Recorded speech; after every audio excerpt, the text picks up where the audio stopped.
داستان زندگی شاعر بزرگ ایرانی، زندگینامه حافظ. سلام دوستان، من سجاد هستم. امروز اومدیم زندگینامه حافظ عزیز رو زیر ذره‌بین ببریم. لطفاً تا انتهای ویدیو همراه من باشید. خواجه شمس‌الدین محمد شیرازی که تخلص او حافظ است، غزلسرای معروف ایرانی و پارسی زبان است که محبوبیت و آوازه او نه تنها در ایران زمین بلکه در کل جهان زبان زد است. حضرت حافظ یکی از معدود شعرایی است که مردم دنیا اشعار او را به چشم یک پاسخ برای اسرار و سؤالات زندگی خود می دانند. روزانه میلیون‌ها نفر فال اشعار حافظ را می گیرند تا از این طریق پاسخی برای سوالات ذهنی خود به دست بیارند. زندگینامه شمس‌الدین حافظ شیرازی. خواجه شمس‌الدین محمد ابن بهاءالدین محمد حافظ شیرازی، معروف به لسان الغیب یا ترجمان الاسرار، لسان العرفا و ناظم الاولیا می باشد که شاعر محبوب فارسی زبان است.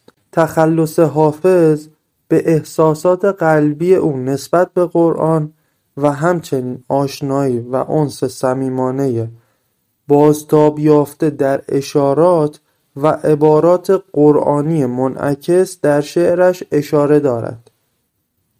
البته ناگفته نماند که در فرهنگ ایرانی حافظ به معنای آوازخوان نیز می باشد.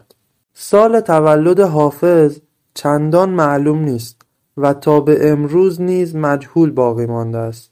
سال تولد حافظ رو با توجه به شواهد و قرائنی که وجود داره در سالهای 720 تا 725 هجری قمری می توان تخمین زد.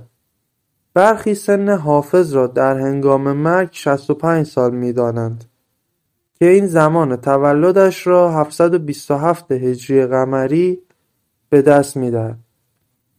اما تا حدودی می توان گفت این سال اشتباهه. به هر حال اکثریت سال تولد را همان 720 تا 725 هجری قمری می دانند. خواجه حافظ در شیراز به دنیا آمده است. شاید جالب باشد بدانید نام پدر او حافظ بهاءالدین بوده است و او در دوره سلطنت اتابکان فارس در اصفهان زندگی می کرده و در این زمان به شیراز مهاجرت می کند. حافظ شیرازی از همان دوران کودکی به مکتب می رود و به آموزش و یادگیری علوم زمان خود می پردازد. حتی در دوران جوانیش بر علوم ادبی و مذهبی مسلط بود و به قرآن و حفظ آن علاقه بسیاری داشت. از 20 سالگی به بعد بسیار معروف شده بود و جزء مشاهیر ادب و علم شیراز و دیگر نقاط محسوب می شد و چون قرآن را حفظ بود تخلص او را حافظ گذاشتند. حافظ و معروفیت او نزد بزرگان کشور. در زمانی که حافظ شیرازی به یادگیری علم و ادب می پرداخت، سلسله محلی اتابکان فارس منقرض شدند و حکومت به دست خاندان اینجو، خاندانی سلطنتی در دوره مغول‌ها افتاد. حافظ در این زمان مورد توجه بسیار زیاد این خاندان قرار گرفت و شاه شیخ ابو اسحاق جایگاه والایی به او میداد. شاه شیخ ابو اسحاق حافظ شیرازی را وارد دربار کرد و به او پست و مقام دیوانی را داد. حتی در دربار شاهان دیگر همچون شاه شجاع، شاه منصور و چند تن دیگر جایگاه او مانند قبل حفظ شد. حافظ شیرازی به دلیل اشعار معناگرا و فن بسیار بالایی که داشت مورد توجه بسیار زیاد شاهان قرار می گرفت. سبک و رویه حافظ مخالفان زیادی نداشت. به همین خاطر او توانست به کسب علوم مورد علاقه از جمله ادبیات فارسی، شعر، فلسفه و عرفان بپردازه و توانست از طریق حرفه دیوانی و همچنین شاعری امرار معاش کنه. ازدواج با شاخ نبات. حافظ ازدواج می کند و یک فرزند می آورد و او را در سفر هند از دست می دهد و زمانی که همسرش نیز فوت می کند دیگر ازدواج نمی کند. داستان ازدواجش از این قرار بود که حافظ در سن جوانی در یک نانوایی کار می کرد و نان را به بخش ثروتمند نشین شهر می برد. در همین زمان او با شاخ نبات، دختری که وی محو زیبایی او شده بود، آشنا شد. شاخ نبات از کمالات بسیاری برخوردار بود. حافظ برای رسیدن به شاخ نبات و وصال او به مدت 40 شبانه روز در آرامگاه بابا کوهی شب زنده‌داری و زیارت کرد و به دعا پرداخت. سپس او به مراد دل خود رسید و با شاخ نبات ازدواج کرد که حاصل این ازدواج یک فرزند بود. برخی معتقد هستند که نام همسر او نسرین بوده و به دلیل شیرین زبانی و عشقی که حافظ به او داشته نامش را شاخ نبات گذاشته است. آثار حافظ شیرازی. حافظ را یک غزلسرای ماهر می دانند.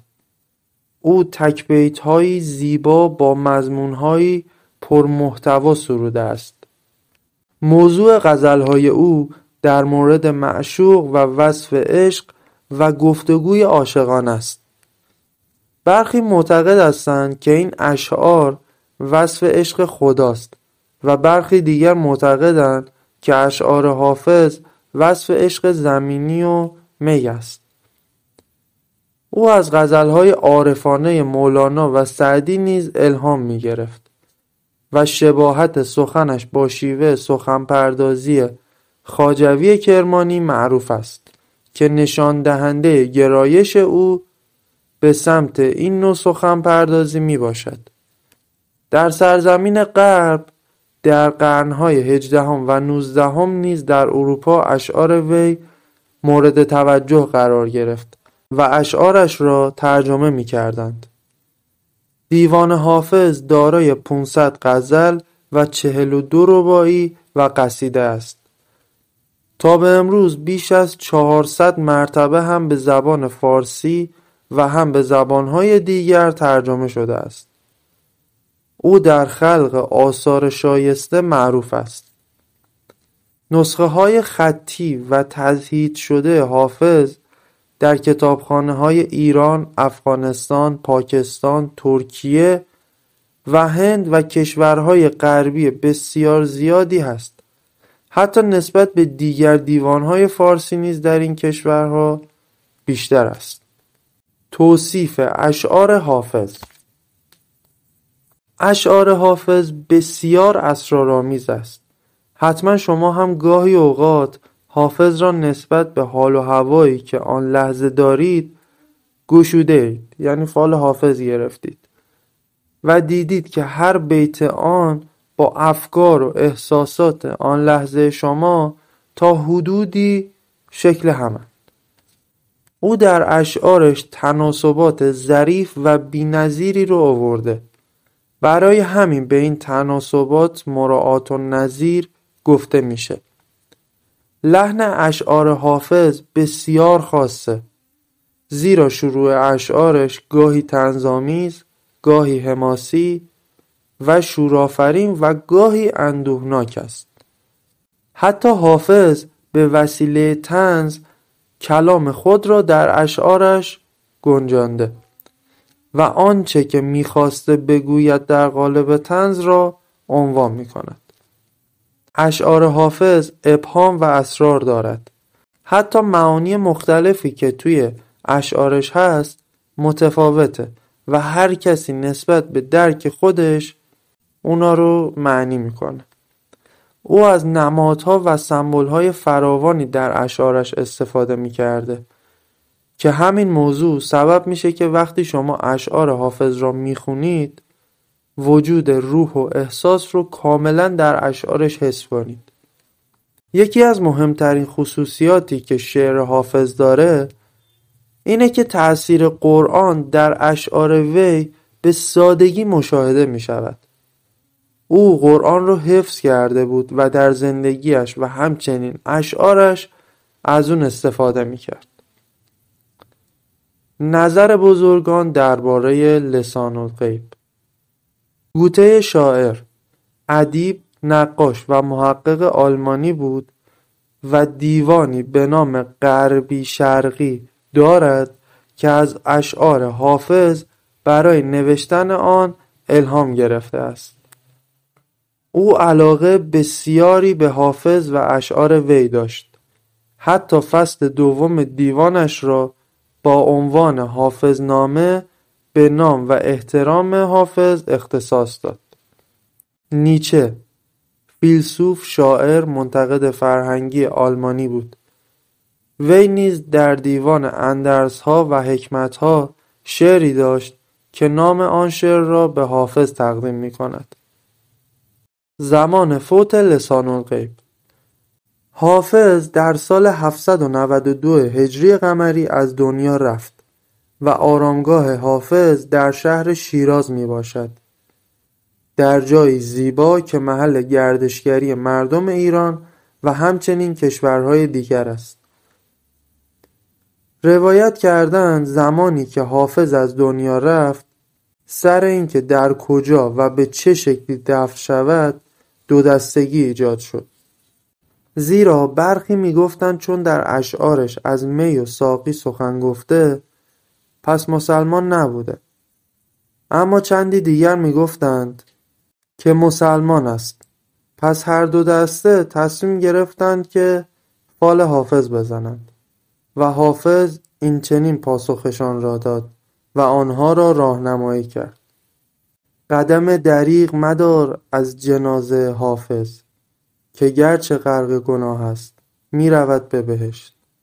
آرامگاه حافظیه یا همان حافظیه به دستور حاکمان تیموری، افشاریه، صفویه و زندیه بارها مورد بازسازی و مرمت قرار گرفت. در سال 1314 هجری قمری به دستور وزارت آموزش و پرورش یک بنای جدید و زیبا ساخته شد.